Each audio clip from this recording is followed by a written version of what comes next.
Magandang umaga! Kumusta po? Narito po ulit ang update natin para sa lagay ng ating panahon.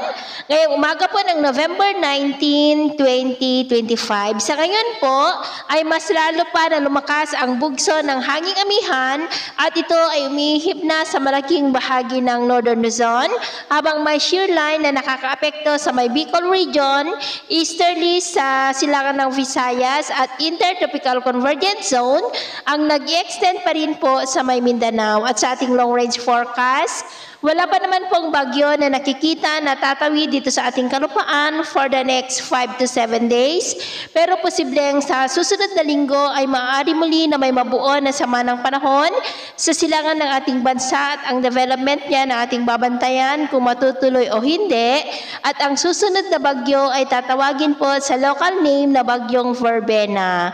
At sa lagay ng ating panahon, ngayong madaling araw ay maayos naman po ang panahon sa mas malaking bahagi po ng ating bansa, pero may chance pa rin ng mga isolated rains sa ilang bahagi ng Cagayan Valley, lalo na po sa may Cagayan, Apayao, Kalinga, Quezon, Oriental Mindoro, Catanduanes, Palawan, Eastern Samar, Southern part ng Leyte, Cebu, Caraga, Davao Oriental, Zamboanga at Sulu Archipelago. At mamaya po ay sisikat naman ang araw sa malaking bahagi ng ating bansa, pero dahil sa amihan at shear line ay maulap ang kalangitan na may mga pulo-pulo na mahina hanggang sa may kalakasan ng mga pag-uulan sa may Cagayan, Apayao, Isabela, Pagudpod, Mountain Province, Abra, Kalinga, Ifugao, Babuyan Islands, Quezon Province, Oriental Mindoro, Camarines Norte, Camarines Sur, Catanduanes, Legazpi, Sorsogon, at dahil naman sa localized thunderstorm at ITZZ ay maulap ang kalangitan na minsan ay may mga pulo-pulo na mga pag-uulan sa may Palawan, Aklan, Capiz,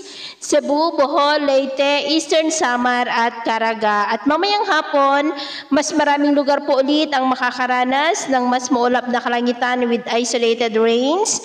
Kaya mag-ingat po tayo sa mga banta ng mga pagbaha at pagguho ng lupa. At sa atin naman pong mga baybayin, dahil sa lumalakas ng bugso ng hanging amihan, ay matataas po ngayon ang mga alon sa buong seaboard ng extreme Northern Luzon, buong seaboard ng Northern Luzon, maging po sa mga baybayin ng kanluran ng Central Luzon at dyan sa may Polillo Island. Dahil ang mga alon po dyan ay posibleng aabot hanggang sa 3 to 5 meters height.